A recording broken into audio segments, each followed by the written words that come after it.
안녕하세요. 저는 올해 48살이 된 여자이고 직장을 다니고 있습니다.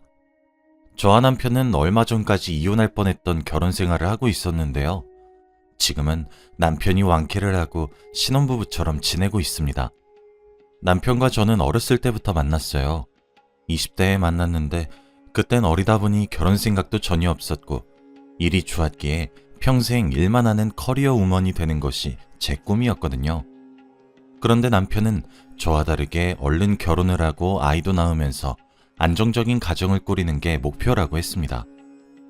그래서 몇 년 동안 연애를 하고 둘 다 30대가 넘어가니 결혼을 하자고 매달리더라고요. 저는 남편이 결혼 이야기를 할 때부터 결혼 생각이 없다고, 그럼 나랑 헤어지고 결혼하고 싶어 하는 다른 여자를 만나라고 했지만 남편은 그때마다 내가 너 아니면 누구랑 결혼하니? 너밖에 없어. 라고 말했죠. 이 남자가 싫거나 결혼 상대로 별로였던 건 아니었고 단순히 일을 하고 싶어서 거절을 했습니다.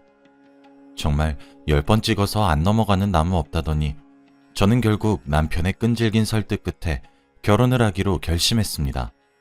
남편은 정말 저에게 다정하고 세상에 이런 남자가 있을까 싶을 정도로 저에게 잘해줬어요. 정말 손에 물 한 방울 묻히지도 않았고 우리 공주님 뭐 하고 싶어요? 뭐 갖고 싶어요? 라는 말을 달고 살면서 제가 이거 해달라 저거 해달라 하면 다 해줬죠. 솔직히 처음엔 부담스러웠지만 계속 지내다 보니 적응이 되었습니다. 시어머니도 원래 집안 여자가 남자를 좀 부려먹을 줄 알아야 해요. 라고 하면서 남편을 마구 부려먹으라고도 해주시니 너무 좋았어요. 그런데 결혼 2년차가 지나니까 남편이 슬슬 아이가 가지고 싶었는지 저에게 슬그머니 다가와서 여보, 우리 이제 아이 계획도 세워볼까? 나 얼른 우리 닮은 아이 낳고 싶은데.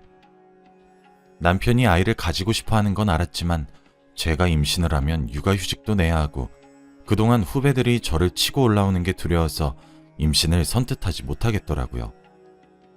여보, 나도 우리 닮은 아이 낳고 싶은데 난 아직 일이 좋아.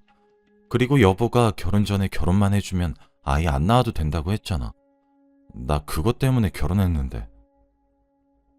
그치. 그렇긴 한데 우리 이제 30대 후반이고 지금 아이 안 낳으면 늦을까 봐. 그래도 여보가 아이를 낳고 싶지 않으면 어쩔 수 없지 뭐. 남편은 저를 이해해 주었지만 아이를 낳고 싶어하는 눈치를 숨길 순 없었죠. 솔직히 저는 이 회사를 어렵게 들어갔고 지금까지의 직급이 되기까지 수많은 노력이 있었는데 아이를 낳음으로써 이 노력들이 무너지는 게 싫었어요. 그리고 솔직히 남편보다 좋은 회사를 다니면서 제가 더 돈을 많이 벌고 있었기 때문에 제가 조금만 일을 하지 않아도 저희 집안에 영향이 크게 오거든요. 그래서 선뜻 일을 쉴 수 없었습니다. 그런데 며칠 뒤 갑자기 남편이 여보, 나 갑자기 하고 싶은 게 있어서 직장 그만두려고 라고 하는 거 있죠. 솔직히 월급이 그렇게 크지도 않았고 남편은 다른 직장을 구하면 되긴 했지만 그렇게 섣부르게 직장을 관두는 게 당황스러웠습니다. 남편에게 뭘 하고 싶냐고 물으니까 대답하지 못하더라고요. 나중에 자리 잡으면 말해주겠다고 했는데 솔직히 의심스러웠습니다. 그리고 저는 집에만 있는 남편을 뒷바라지하면서 일을 열심히 하게 되었죠. 그렇게 또 몇 년이 흐르고 결혼을 한 지 5년 차가 되어 갔어요. 남편이 5년 차부터 조금씩 이상해지기 시작했어요. 어느 날 갑자기 제가 자고 있는데 옆에 남편이 없는 겁니다. 남편을 찾으려고 안방을 나갔는데 남편이 빨래통에 넣어둔 제 속옷을 꺼내 들고는 이리저리 살피고 있더라고요. 저는 졸린 눈을 비비면서 여보, 뭐해? 라고 했더니 남편은 깜짝 놀라며 아니야! 라고 한 뒤 다시 제 속옷을 빨래통에 넣어두더라고요. 그날 이후로부터 계속해서 그날 입었던 제 속옷들을 확인하는 겁니다. 처음엔 무슨 일인가 싶었고 이 사람이 날 의심하기 시작했나? 하며 생각만 했던 것 같아요. 그리고 제가 출근 준비를 하고 있으면 남편이 와서 제 출근 복장을 정해주고 화장 방법까지 이렇게 해라 저렇게 해라면서 명령을 했습니다. 처음엔 저한테 관심이 많아서 제가 밖에서 예쁨을 받았으면 좋겠다는 생각으로 객관적인 판단을 해주는 줄 알았는데 그게 아니라 제가 밖에서 불륜을 저지르고 있다고 의심해서 단속하는 거였더라고요. 제가 빨간 립스틱을 바르면 왜 이렇게 입술이 빨개? 40살 넘는 아줌마가 그런 거 바르고 다니면 나이값 못한다고 놀림받는다?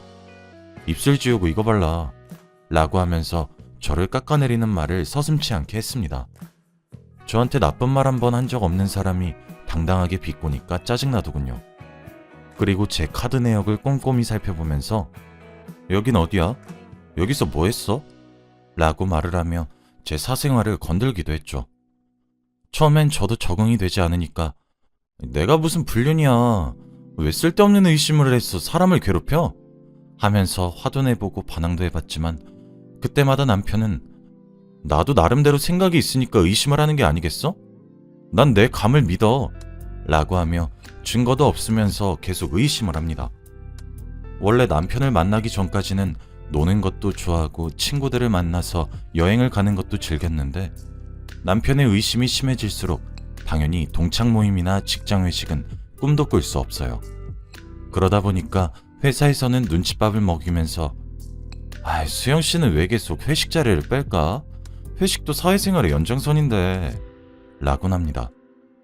제가 더 이상 일상생활이 불가능하다 보니까 남편에게 믿음을 주자 싶어서 저녁에는 집에만 있고 주말에는 늘 남편에게 붙어 있었거든요. 그런데 오히려 남편은 그게 더 이상하다며 낮에는 뭐 하는데? 라고 하면서 저에 대한 의심은 날이 갈수록 심해졌고 숨통이 조여오는 느낌이 들었죠. 그리고 어느 날은 정말 이혼까지 생각했던 날이 있었습니다. 바로 남편이 저 몰래 저희 집안에 CCTV를 설치한 것이었는데요. 사실 처음에 바로 알진 못했어요. 저희 집 가구 옆에 안 보이도록 설치를 해놔서 제가 한동안은 몰랐는데 제가 청소를 하다가 CCTV를 발견해버린 겁니다.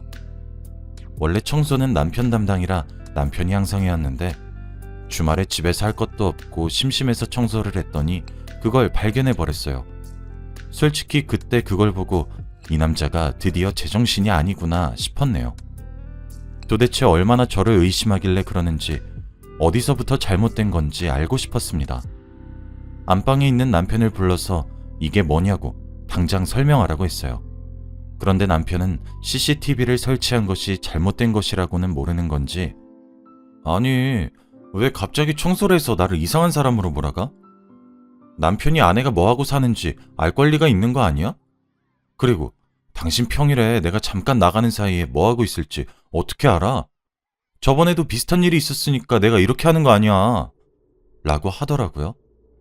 사실 남편이 이렇게 된 이유는 따로 있었습니다. 남편의 의심이 심해지기 전에는 그래도 평범한 남편처럼 제가 어디서 뭐 하는지 말하면 믿어주고 CCTV를 설치하지도 않았습니다. 그런데 몇 년 전 어느 날 갑자기 제 휴대폰을 보고 나서부터 남편은 바뀌었어요. 저는 그날 동창인 남자친구와 밥을 먹고 카페를 갔고 그 친구는 차가 없다고 해서 집까지 데려다 줬습니다. 그래서 그날 친구가 오늘 너무 재밌었어. 다음에도 또 보자. 데려다 줘서 고마워. 라는 문자를 보낸 걸 남편이 봐버렸거든요. 솔직히 말하면 불륜도 아니고 고등학생 때 친하게 지내던 친구라서 밥 한 번 먹은 걸로 불륜이라고 단정짓더라고요. 너 이놈 집에 가서 뭐 했어? 라고 화를 내면서 집안의 물건들을 던지기 시작하는데 솔직히 그때 너무 무서워서 무릎을 꿇고 다신 안 그러겠다며 남편에게 사죄를 한 일이 있었습니다. 그 뒤로부터 당연히 그 친구와 연락도 끊기고 제 사생활도 없이 살게 되었죠. 시어머니한테도 찾아가서 제발 남편 좀 바로잡아달라고 부탁한 적도 있습니다. 시어머니는 항상 저한테 남자는 좀 부려먹어도 된다고 말씀하셨기에 당연히 제 편을 들어주실 줄 알았지만 팔은 역시 안으로 굽는 건지 막상 이런 일을 마주하니까 제 편은 하나도 들어주시지 않더군요. 뭐? 사내 놈이랑 단둘이 밥을 먹고 집까지 데려다줘? 내가 너를 얼마나 참한 며느리로 여겼는데 그게 불륜이지 뭐냐? 시어머니는 자기 아들이라고 남편 편을 들기 시작했고 저는 졸지에 집안에서 불륜녀로 낙인 찍혔어요. 저는 그날부터 생긴 습관이 있는데 바로 카톡 내용과 대화 문자 내용들을 지우는 거예요. 남편이 의심을 하는 걸 만들지 말자 싶어서 여자들끼리 대화한 내용도 지우고 남자 직원과 공적인 대화를 한 것도 다 지웁니다. 그런데 어느 날 갑자기 저한테 한 문자가 오더라고요. 바로 흔한 피싱 문자였어요. 그런데 남편은 그걸 보자마자 저한테 이런 문자가 오는 이유가 있다고 하면서 밖에서 뭘 하고 다니길래? 라고 말을 하기 시작했습니다. 그러면서 진짜 평일 낮에 회사 다니고 있는 거 맞냐면서 그날부터 낮에 일을 하고 있는 저에게 영상통화가 오더라고요. 솔직히 직장 생활하면서 영상통화를 걸면 어떻게 받습니까? 그래서 처음 몇 번은 당연히 거절을 했더니 왜 안 받냐며 진짜 그런 일 하는 거냐며 화를 내기 시작하길래 상사 눈치를 조심스럽게 보고 회사 근무 환경 영상으로 보여주면서 일하고 있다는 사실을 증명했습니다. 솔직히 그렇게 하니까 상사 눈치도 많이 보게 되고 지금 저 혼자 돈을 벌고 있는데 회사에서 잘리면 돈은 누가 버나요? 그래서 남편에게 이건 아닌 것 같다고 눈치가 너무 보인다고 그만하자고 했더니 남편은 나도 피곤하고 힘들어. 네가 좀 잘하면 내가 이러겠어? 내가 이렇게라도 안 하면 네가 무슨 짓을 할지 어떻게 알아? 라고 하더군요. 솔직히 제 말을 믿어주지도 않고 구체적인 증거도 없으면서 왜 저의 불륜을 확신하나 싶어서 이혼을 결심했습니다. 그런데 제가 결혼한 지 몇 년이 되어도 남편이랑 이혼을 못하는 데에는 다른 이유가 있었습니다. 바로 남편이 이혼 이야기만 하면 싹싹 빌거든요. 여보, 내가 잘못했어. 내가 선을 너무 넘었나 봐. 다신 안 그럴게. 딱 한 번만 봐주라. 라고 하며 두 손을 싹싹 빌면서 눈에 눈물이 맺혀 있는데 어떻게 그 눈을 보고 매몰차게 이혼을 하자고 할 수 있나요? 그리고 제가 알겠다고 다시는 그러지 말라고 하면 며칠은 안 그러다가 다시 슬금슬금 의심이 시작되곤 합니다. 그리고 이런 일이 몇 번씩이나 반복되니까 저도 너무 지쳤었고 남편의 의심이 지겨워지더라고요. 그래서 주위 친구들에게 제 고민을 다 이야기해보니 다들 의처증이라는 병을 말해주었습니다. 저는 그런 병은 처음 들어봤는데 원래 이 나이 남자들한테서 많이 나타나는 증상이라고 하더라고요. 그래서 당장 병원에 가서 상담을 받아보라고 권유를 하길래 저는 남편에게 우리 병원 가서 상담 받아보는 거 어때? 라고 조심스레 말하니 남편은 버럭 화를 내며 내가 정신병자야? 그래서 내가 정신병자 진단받고 이혼한 뒤에 다른 남자랑 만나려고 그러는 거지? 라고 말을 하며 절대 치료를 받을 생각이 없어 보였어요. 제가 남편에게 절대 당신을 떠나지 않을 거고 내 생의 남편은 당신뿐이라고 말을 해도 전혀 듣지 않길래 화를 내면서 상담 안 받으면 이혼 소송한다 라고 말을 했더니 깨갱하고 병원 가자고 하더라고요. 솔직히 남편과 이혼을 하고 싶은 마음은 굴뚝 같았는데 의처증이라는 병일 수도 있단 말을 들으니까 왠지 모르게 심란해지는 거 있죠. 그리고 주위 지인 중에서 의처증 아내를 둔 남자가 있는데 남편의 태도로 인해서 의처증이 빨리 나을지 말지 결정이 된다고 하더라고요. 긴 남편의 상담이 끝나고 의사 선생님과 단둘이서 이야기를 나누었어요. 그런데 의사 선생님은 남편분은 아내와 다른 남자가 짜고 자신을 정신병원에 가두고 난 뒤 둘이서 행복하게 사려고 그런 거라고 생각하고 있어요. 굉장히 심한 의처증입니다. 왜 이제서야 오셨어요? 남편은 몇 년 동안 지속된 의처증 환자가 확실했고 그렇게 된 이유를 듣고 나서 정말 충격적이었죠. 의처증 환자는 대부분 알코올 중독인 부모 밑에서 자라거나 권위적이고 지배적인 부모 밑에서 자란 사람에게서 많이 나타난다고 했는데 남편의 아버지인 저의 시아버지가 어릴 때 딱 그랬다고 했거든요. 지금은 시어머니와 이혼을 하셔서 얼굴은 한 번도 뵌 적은 없지만 어릴 때 아버지가 어머니를 폭행하는 장면을 많이 봤고 매일같이 술을 달고 살았다고 하더라고요. 솔직히 저는 그런 가정을 한 번도 본 적이 없어서 별로 대수롭지 않게 생각했고 시어머니와 남편은 상처도 없어 보였고 시아버지 말을 안 하길래 과거에 연연하지 않은 줄 알았는데 그런 아픔으로 인해서 남편이 의처증이 된 것 같다고 말씀해 주시더군요. 그리고 남편이 갑작스레 일을 그만두고 집에만 있겠다고 한 게 솔직히 저를 감시하려고 그런 줄 알았는데 의사 선생님의 말로는 회사 내에서 왕따를 당해서 사회적으로 고립이 되다 보니 회사를 관둔 것이 아마 어쩔 수 없는 선택이었다고 말해 주었습니다. 저는 남편과 결혼 생활을 하면서 남편이 회사에서 왕따를 당하고 있다는 사실을 전혀 알지 못했고 그런 슬픔을 가지고 혼자서 버텼을 생각을 하니까 너무 마음이 아려오더라고요. 저는 의사 선생님의 말을 듣고 남편을 안아주고는 펑펑 울었어요. 여보, 왜 그런 상처가 있었으면서 나한테 말을 한마디도 안 했어. 나는 단순히 여보가 나를 의심하는 줄만 알았지 그런 이유 때문인 줄 몰랐어. 왜 직장에서 왕따 당하고 있었다고 말을 안 했어? 어? 내가 말을 하면 여보가 힘들까봐 그랬지. 그동안 내가 돈 못 벌어와서 힘들었지. 내가 앞으로 많이 일할게. 그동안 나 때문에 많이 힘들었지. 못되게 굴어서 미안해. 그날 남편과 저는 서로 안고 엉엉 울었고 그때부터 남편의 치료는 시작되었습니다. 치료를 하는 과정에서 알게 된 사실 하나가 있었는데요. 남편의 직장에서 왕따를 조금 심하게 당한 모양이더라고요. 언어폭력은 기본이었고 늘 상사한테 갑질을 많이 당한 모양이에요. 그리고 항상 투명인간 취급을 받았고 하다하다 새로 들어온 신입한테까지 욕을 먹었다고 합니다. 도저히 참을 수 없어서 갑질로 신고를 해봤자 회사는 남편을 무시했고 결국 신고한 사실이 상사 귀에 들어가서 회사 옥상에서 많이 맞았다고 합니다.